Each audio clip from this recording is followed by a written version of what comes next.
Agora, o tópico e o foco que nós iremos dar nesse momento é sobre o planejamento das medições de campo, né? Em um primeiro momento, nós estudamos que para a realização de um bom diagnóstico hidroenergético é preciso seguir uma sequência de etapas que nós vimos que são importantes para o diagnóstico, né?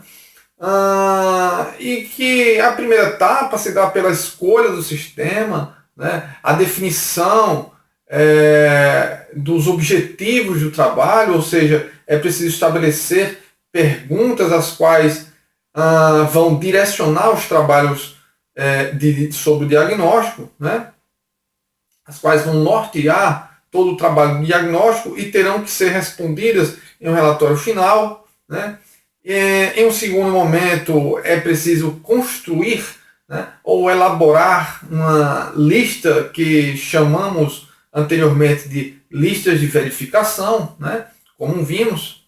Essa lista de verificação é imprescindível para o trabalho, pois ela contém a maioria, né, das informações prévias que irão subsidiar a realização do diagnóstico, né, com plantas de localização, plantas elétricas, plantas hidráulicas, né?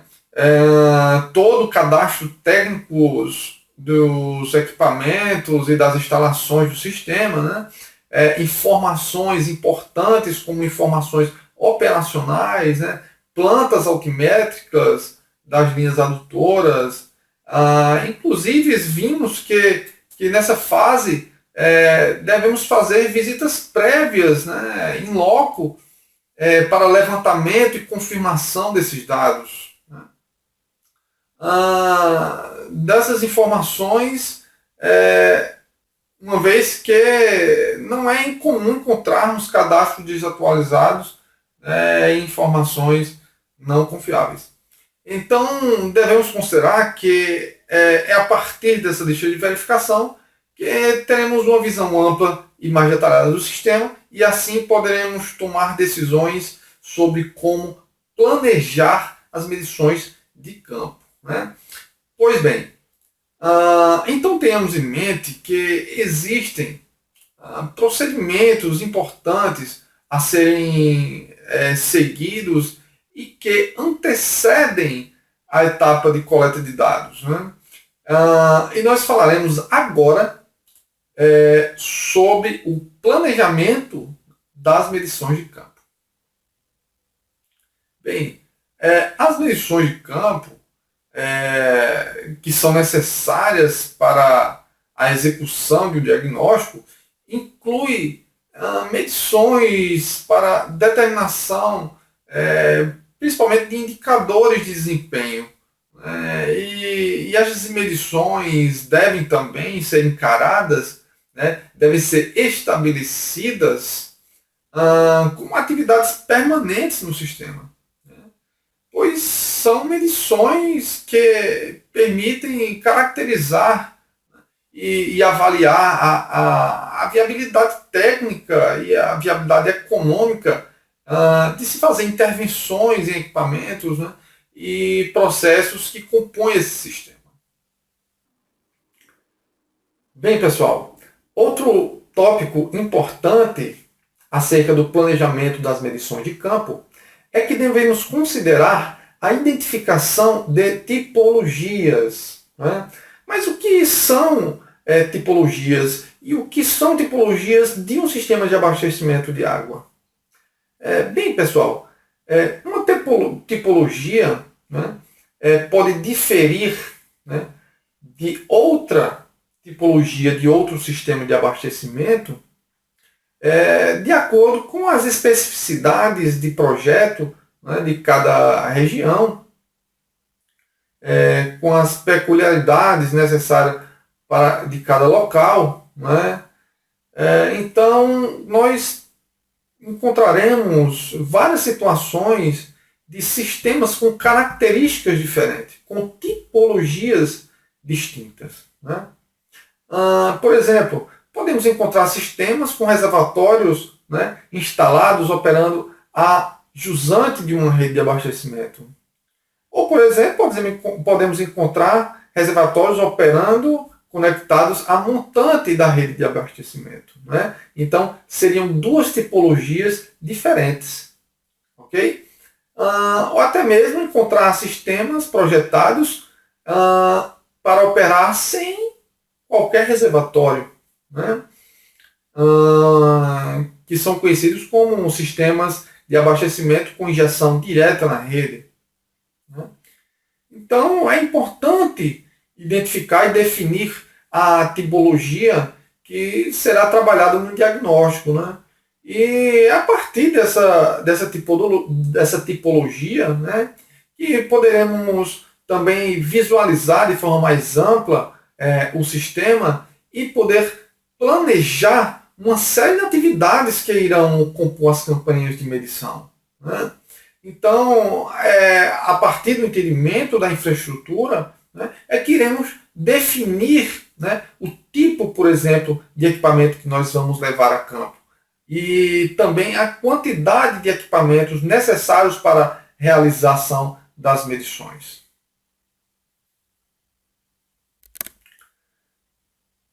Então, pessoal, podemos visualizar nessa imagem, né, alguns exemplos de sistemas com tipologias e características diferentes, né?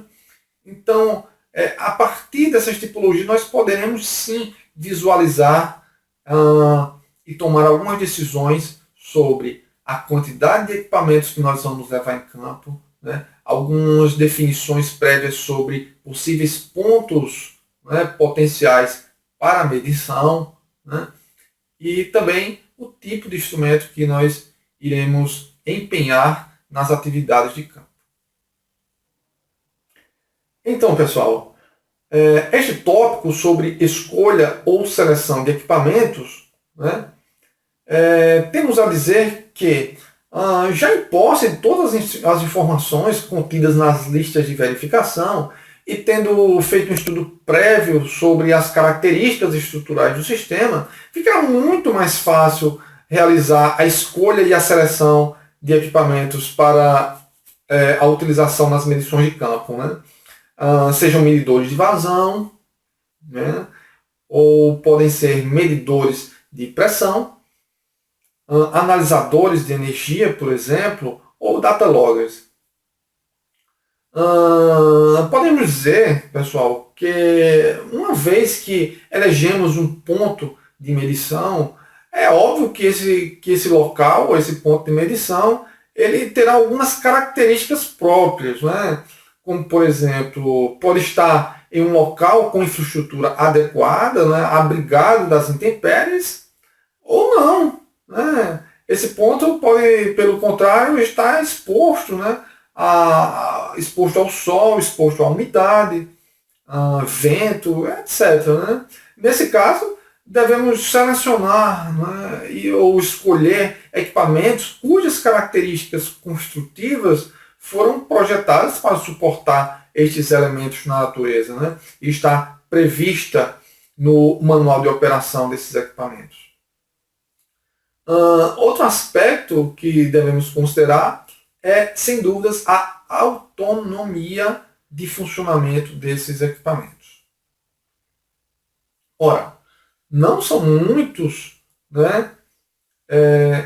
Na verdade, são muitos os casos em que encontraremos pontos de medição sem energia para a alimentação desses equipamentos. Então, por isso que frisamos aqui que é importante avaliar a autonomia, né, a necessidade de autonomia de funcionamento desses equipamentos. Bem, o que devemos entender é que na seleção de instrumentos, de uma forma geral, para medição, né, devemos sim considerar as características, né, de cada ponto de medição, os quais serão instalados os equipamentos. Bem, pessoal, outro exemplo do que devemos considerar para a seleção de um equipamento de medição, né, é quanto às limitações desse equipamento, né? Por exemplo, a precisão de leitura desses equipamentos, ou seu erro característico, né? E principalmente o seu range de operação, né? Ou seja, a faixa de leitura a qual o equipamento é capaz de medir, né? Então, como já falamos anteriormente, essas informações importantes sempre vêm descritas nos manuais que acompanham os instrumentos, né, ou catálogos, né, ou até mesmo etiquetas aderidas ao corpo do equipamento de medição.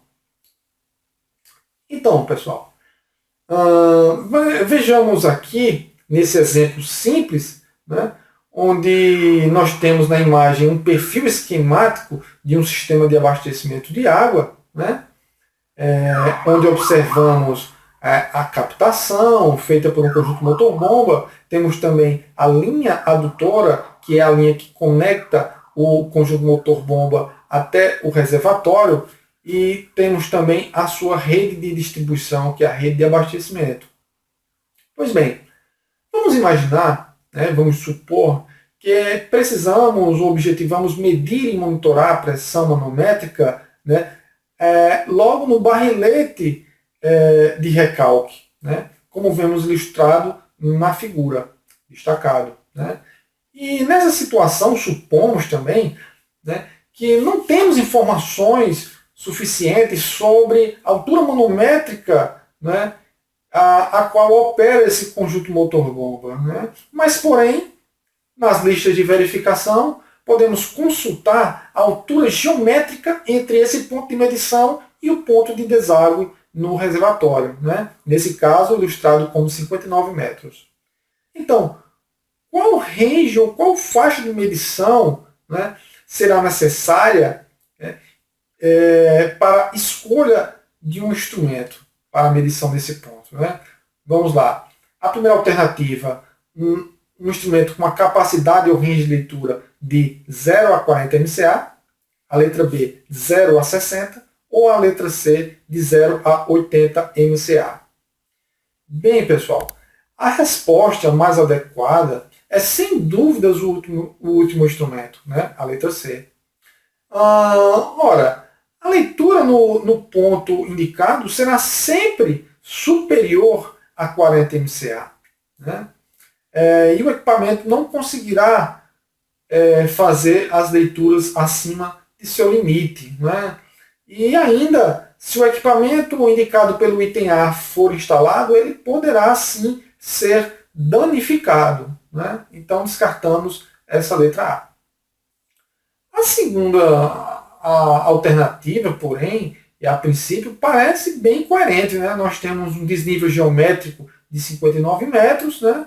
E um instrumento que mede até 60 metros, né, de altura manométrica. Né? Mas, porém, o seu fundo de escala, né, ou seja, o final ou limite de leitura deste equipamento está muito próximo das leituras que nós esperamos ter nesse ponto. Né? E ainda, se considerarmos as perdas de carga na adutora, é possível que a altura manométrica total supere os 60 metros que é capaz de medir esse instrumento. Logo, vamos escolher a última alternativa, né, a letra C, ou seja, um instrumento com faixa de medição de até 80 MCA. Esse tipo de analogia, né, devemos fazer também para outros equipamentos de medição, para a escolha de outros equipamentos de medição, como analisadores de energia, medidores de vazão, alicates de medição elétrica, enfim. Devemos ter critério, né, adotar critérios para uma boa escolha, né, de equipamentos de medição. Como já citamos, outra característica que devemos considerar é também a capacidade de armazenamento de dados na memória desses equipamentos, uma vez que a coleta de dados durante o diagnóstico hidroenergético pode durar aí um intervalo de alguns dias, né? Ou seja, é uma grande massa de dados a serem coletados. O próximo ponto sobre o planejamento das medições de campo é a integração das grandezas medidas e sua simultaneidade, né, na medição. As medições das grandezas elétricas e hidráulicas permitem determinar não somente o rendimento e o consumo específico dos conjuntos, mas também fornecer, né, dados para cálculos de indicadores que caracterizam, né, a eficiência do sistema. Então, há de se assegurar, portanto, que as grandezas medidas sejam de fato as que deverão constar, né, nesses cálculos. Por exemplo, nessa figura, né, onde temos um diagrama elétrico e hidráulico integrados, né, notamos um medidor de vazão, né, localizado no ponto P2, né, que fornecerá o valor global bombeado pelos dois conjuntos, né, enquanto a localização de P1 vai nos fornecer o valor bombeado apenas pelo conjunto 1. Então, a medição de energia no ponto E1, né, deverá ser usada em conjunto, né, com os volumes medidos em V1, né, para determinar o consumo específico desse conjunto 1. Enquanto a medida de energia da entrada do sistema, aqui simbolizado por E1 mais E2, deverá ser utilizada em conjunto com a medição global de volumes bombeados, né, no ponto P2. Isso vai nos permitir a determinação do consumo específico global de toda a instalação, né? Então, para toda essa análise, né, é necessário que as grandezas medidas sejam feitas realmente de forma simultânea, né? Ou seja, a data, a hora, minuto, segundo dos equipamentos devem estar bem sincronizados, né? Assim como os intervalos de amostragem também, né, entre uma amostragem e outra, né, e tem que ser feita tudo no mesmo instante. Agora, nós podemos nos ater à garantia de precisão nas medições, né? Esse tópico é muito importante, né? Bem, gente, todos os medidores empregados na campanha de medição devem sim ter suas precisões conhecidas e garantidas, né? Medidores devem estar previamente verificados, calibrados e, quando possível, até mesmo certificados, né? Pessoal, medidores descalibrados, né, comprometem e acabam mascarando os resultados do diagnóstico, né? Então é necessário que os medidores a serem empregados nesse trabalho, né, sejam pelo menos aferidos, né, periodicamente, né? E os medidores novos, recém-adquiridos, para esse fim, devem ser fornecidos com o certificado de aferição. Outro item que devemos elencar, que devemos planejar, né, é quanto ao levantamento de equipamentos de proteção individual, né? Ora, nossa atividade de medição é uma atividade de campo, né? Então, nos trabalhos de medição, muitas vezes os profissionais irão manipular instrumentos, né, e circular em circunstâncias que são regidas por normas de segurança, né? Como, por exemplo, na medição de parâmetros elétricos, né, de um sistema de médio ou de grande porte, né? Então temos que listar previamente as normas de segurança que serão utilizadas nesse trabalho, que serão respeitadas, assim como também não devemos descartar, né, a necessidade de treinamento e capacitação do pessoal de campo com relação a estas normas e a esses procedimentos de segurança. Agora devemos seguir para o item sobre recomendações para os procedimentos de medição. Então, vamos seguir, né, para as recomendações, né, dos procedimentos de medição para os parâmetros elétricos. Né? Então, as recomendações apontadas, que vamos apontar nesse momento, né, visa alertar sobre as condições que comprometem, né, a qualidade das medições elétricas, né, e as ações propostas. Né? Então, devem ser consideradas também nas campanhas de medição. Por exemplo, nas medições de tensões entre fases, né, devemos verificar a ocorrência de desequilíbrios, né, entre essas fases. Por exemplo, desequilíbrios acima de 2,5%, né, devem ser, a princípio, investigadas, né, junto à concessionária de energia. Né? Então, é recomendável também que se façam testes no transformador, né, relação de transformação, resistência ohmica dos TAPs, né, e monitore-se também a temperatura do motor. Né? Se necessário, podemos reduzir até a carga aplicada ao eixo. Pessoal, desequilíbrios de tensão entre fases na ordem de 10%, né, em módulo ou em fase, podem acarretar até desequilíbrios entre correntes das fases de até 30%. Né?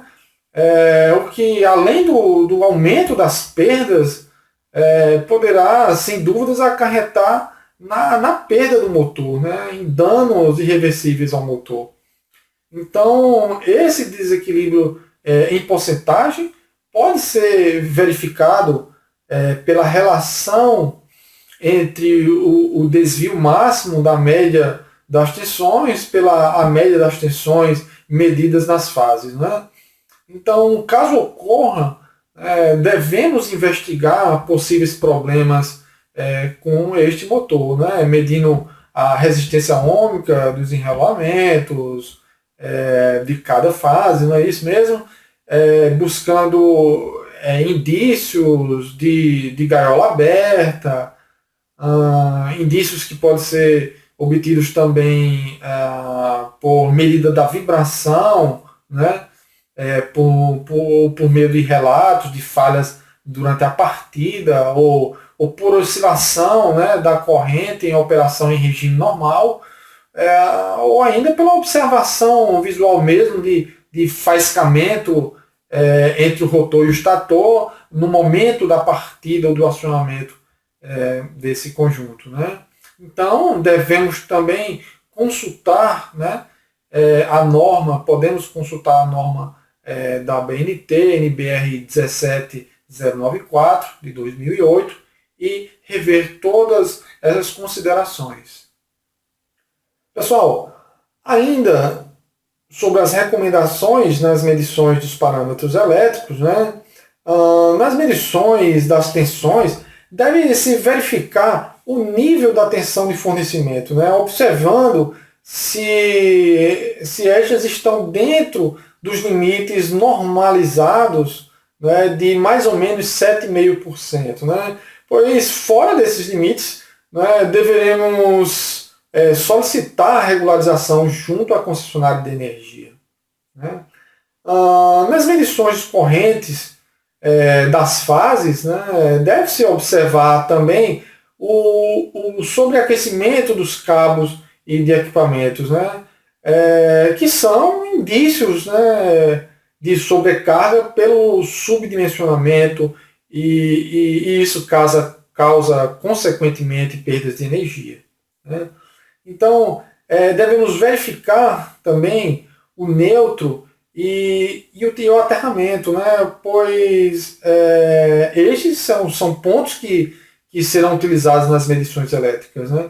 E nas medições monofásicas, né, para essas leituras de tensão, temos que medir sempre entre fase e neutro, né? Porém, nas instalações onde o neutro não está disponível, né, para as medições amostrais ou instantâneas, né, da potência com watímetros monofásicos, né, e somente também para avaliações preliminares, né, poderá ser feita entre a fase e o aterramento, desde que o nível de aterramento esteja abaixo de 10 ohms. Bem, nas medições, quando utilizamos transformador de corrente externo, e a distância entre o transformador de corrente e o medidor fica acima de 50 metros, devemos então sempre utilizar um transformador de corrente secundários, né, para 1 ampere. Isso para evitar possível saturação e erros. Bem, pessoal, agora nós podemos complementar os nossos estudos com as recomendações, né, para as campanhas de medição de parâmetros e grandezas hidráulicas, né? Então, as recomendações que vamos abordar nesse momento, né, visam, na verdade, alertar sobre as condições que podem comprometer a qualidade, né, das medições hidráulicas, né? Então, é recomendável, né, observá-las para não comprometer o nosso plano de medições.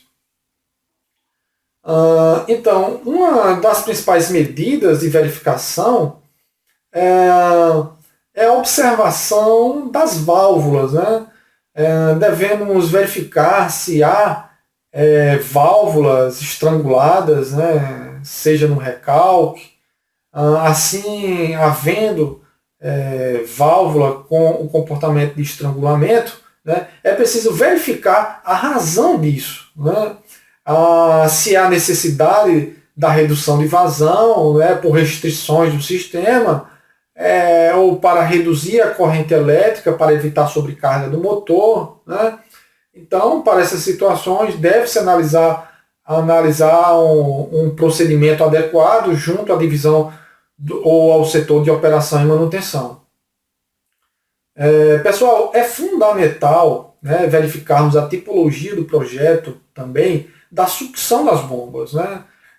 Para sucções negativas que possuem válvula de crivo no posto de sucção, deve-se limpar completamente o crivo antes de realizar qualquer medição, né? Então, verificar também se há válvulas de retenção dando retorno, né? Que além de perda de energia pode ocasionar a queima do motor. Então, pessoal, a correção desse tipo de anomalia, né, deverá também ser contemplada no relatório e posteriormente no projeto de eficientização. Pessoal, assim nós concluímos o nosso estudo sobre diagnóstico hidroenergético a respeito dos itens referente à obtenção das informações preliminares ao diagnóstico, a construção e elaboração das listas de verificação e ao planejamento das medições de campo com suas respectivas recomendações. Assim nós criamos um material suficiente para subsidiar o nosso trabalho de diagnóstico. Até a próxima.